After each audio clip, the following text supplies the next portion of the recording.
Hey guys, what's up? Lieutenant Riggs here, and I'm going to be sharing my Jarad Golgari Lich Lord. It is a multiplayer deck, so don't hate on me if it seems like it's bad. It really works well in multiplayer games, and in my opinion, he's a multiplayer commander. Some are good on one-on-one, but he seems better in a game where people are really focused on other people while you're just kind of sitting there building up. So let's get into it. We're going to start off with our 1 and 0 drops, which are Soul Ring, Mana Crypt, Sensei's Divining Top, and Skull Clamp. Then we're going to get into our turn, or not our turn 2, but our 2 drops, which are Stitched Together, which is multiplayer games are always going to run long, and there's always going to be a lot of cards in your graveyard, so this is almost just a 2 black reoccursion spell. Then we have Animate Dead and Dance of the Dead in reverse order, which just get back your creature, put it back on the field, sack it, deal more damage to everybody with Jarad.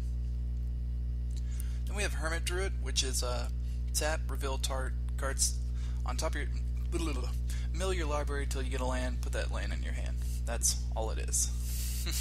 Fauna Shaman, discard a creature, go search for another one. Really good. Tribe Elder, sack it, get a land. Sylvan Library, draw. Buried Alive, get 3 creatures, put them into your graveyard. Turn 4, put out a big creature with this. Or this. Then we have Fleshbag Marauder, everybody sacks a creature. Necromancy, same thing as Dance of the Dead, and just cheap recursion. Victimize, which is sack a creature, get 2 creatures back, and put them onto the battlefield. So we have some little creatures like Liliana Spectre that goes really well with Victimize because they come out, everybody discards a card, all of your opponents discard a card, and then you can sack it to Victimize, get 2 better creatures. So she works well, and it's a nice little chump blocker too if you need it. Triumph of Ferocity, you're going to have a lot of big creatures, and generally in multiplayer, field's going to be wiped a lot, and it's weird, but Triumph I can normally get to go off. If I play it, I always feel like there's some cards that you feel like that are just a waste. I don't feel that way with Triumph. I can normally get it to go off. You have a Maya Elder, which is when he dies, go get 2 lands, put them into your hand, and you can pay 2, sack him, draw a card. So a pretty good card. Then we have some ramp with Cultivate and Kamada's Reach. Both do the same thing, get a land, put it into play, get a land, put it in your hand. Eternal Witness, which is great reoccursion. And Omnath, which is, there's a lot of creatures in this deck. Well, I say a lot. There's like 4 or 5 creatures in this deck that just over time build up to get bigger. And Omnath is one of those cards where you can just dump mana into them, make them a huge, big 20/20, then sack them, and all your opponents lose 20 life. Then we have our spot removal package with Beast Within, Petrify, and Maelstrom Pulse. Then we go into Mimic Bat. Mimic Bat is dumb. If you play multiplayer games and you play Mimic Bat, then you know how awesome it can be.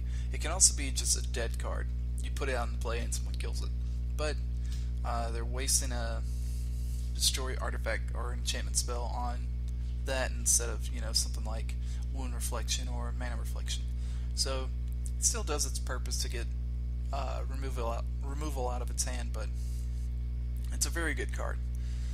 Then we have Grave Pact, which is you're going to be sacking your creatures. You might as well be making your opponent sack their creatures too.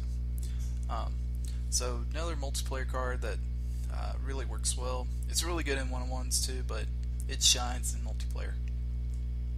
Then we have Disciple of Bolus, which is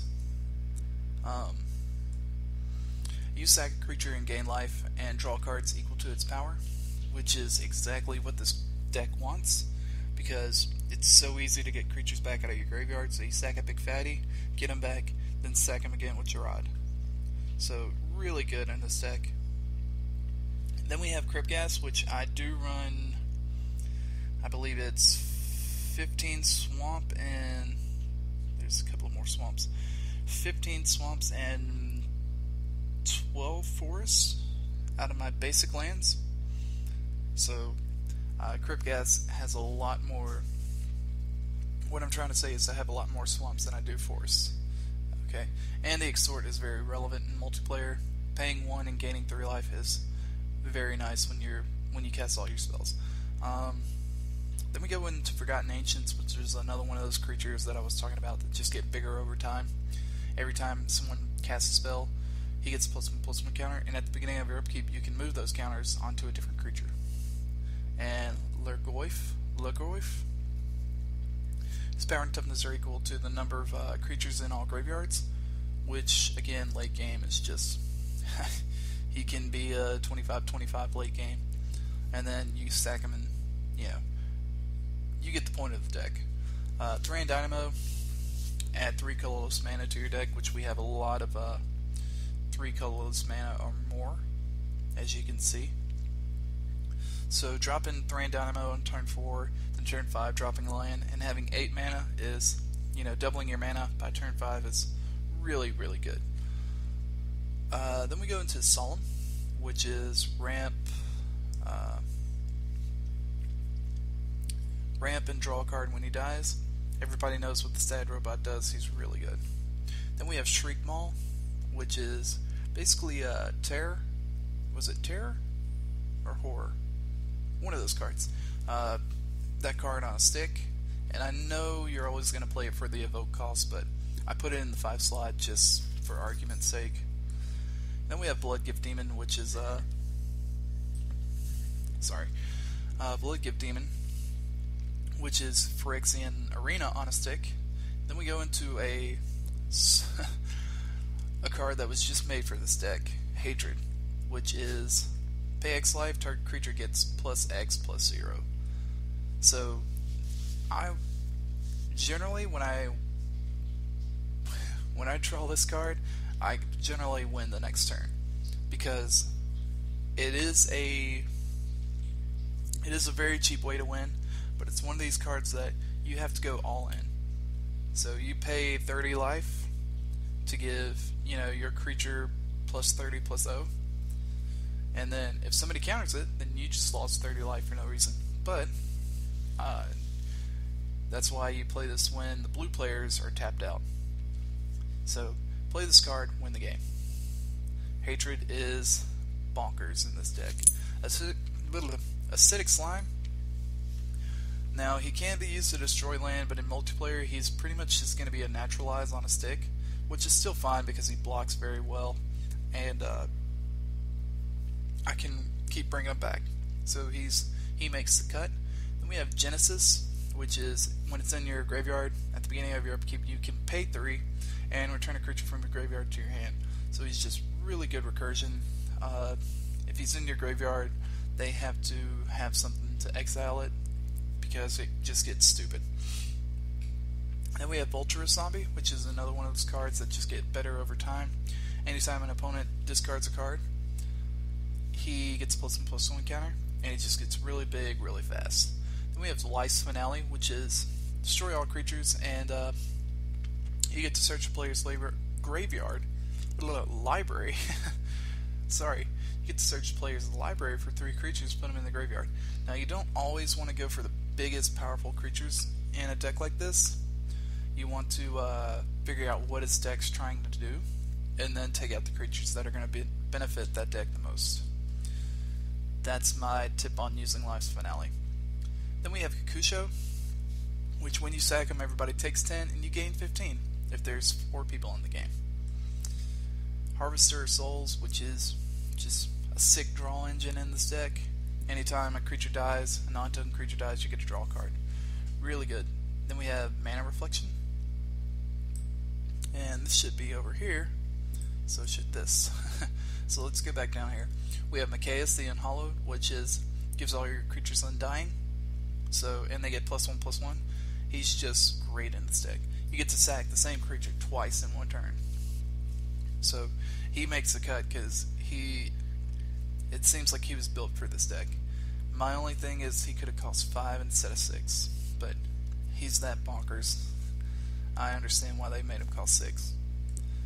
Wound Reflection, really good card. You put it out, and I like Wound Reflection because it's one of those cards that's kind of subtle, because your opponents will swing and hit each other to try and kill them really quick while Wound Reflection's out, to try and get the advantage, so that they can kill that player, and then they can kill you once all the other players are gone.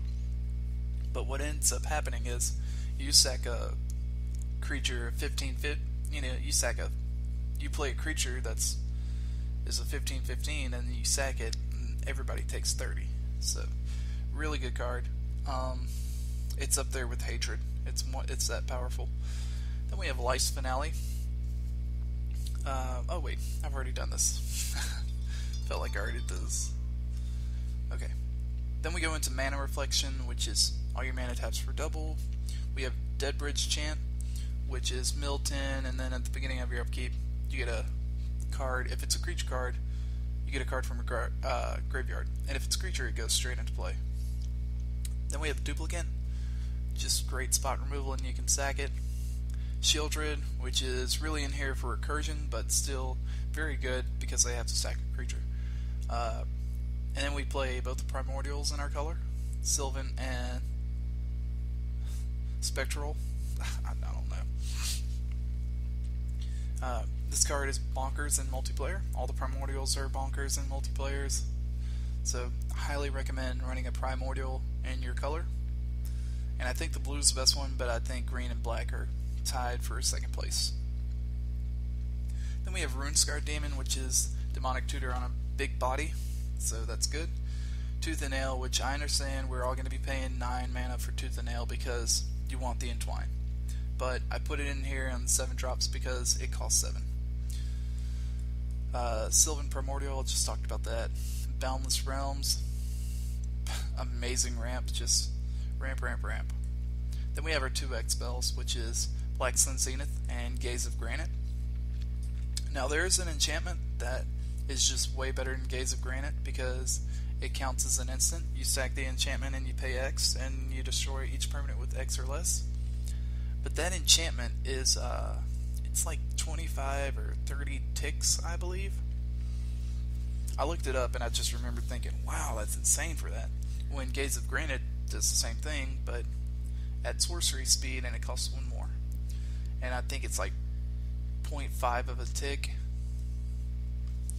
So yeah, if I want to spend the money, I'll go get that one, and I'll play both because they're just both that good.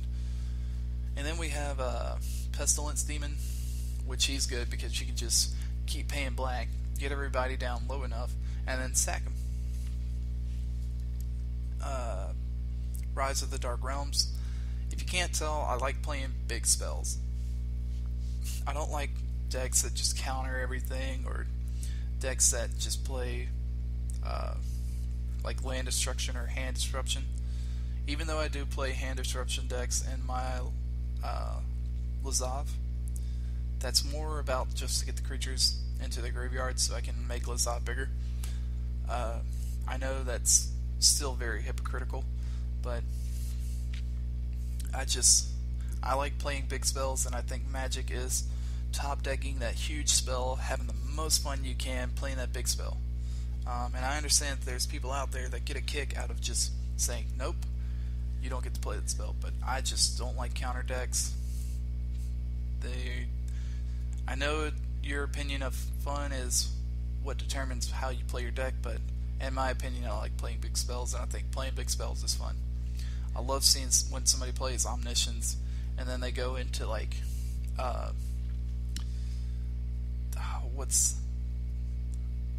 crap. I just love seeing big spells at the table. That's what I'm going to say. That's my rant about it. And then we have It That Betrays, which is amazing with Shieldred, because when they sack the creature, you get it, and you can sack it to Jarad. Artisan and Kozilek, get a creature out of your graveyard, and he's the big body, so you can sack Jarad. Then we have Woodfall Primus, which is exactly what this deck wants, because you can sack him. He comes back in, destroys another non-land permanent, or non-creature permanent, and then sack him again. So you can deal If Jarad and him are on the table, then next turn you untap. You can deal 11 damage, destroy 2 things for 6 mana. But that's if he's on the table. Then we have World Spineworm, which is a great tooth and nail target because you put him out, sack him, you have 3 5/5s, sack those 5/5s. With one creature, you dealt 30 damage. Then we have 15 and 12 forests. Then our unbasic lands are Reflecting Pool, Overgrown Tomb, Tainted Woods, Yavimaya Hollow, Woodland Cemetery, Bajuka Bog, City of Brass, Command Tower, Guiltleaf Palace, which we have 1 elf, so it's generally going to come into play tapped, but it's our only really come into play tap land. Mosswort Bridge besides Mosswort and Bajuka Bog. And then we have Llanowar Waste. So all lands come into play on tap except for 3 of them, which is, I understand that if you're playing 3 or 4 colors, you want to play those lands that, you know, okay, they come into tap, but they can tap for all 3 colors. It's, to me, that's setting yourself back a turn, and there's times when you just need a top deck a land, and you top deck one of those lands, and it's just, you feel bad. But yeah, so that was my Jarad deck. It's very good in multiplayer. It's not that good in one-on-one, but it can win. But comment, let me know what you think, and if you saw some cards that you didn't think about, let me know, and if you see some cards that I need, let me know, because I'm always up for suggestions. And I definitely want to keep playing this deck. It's a lot of fun. It's very explosive, and it's very I said explosive, but it's very out of nowhere. You can just win with a single top deck. So thanks for watching, guys, and I'll be posting another one shortly.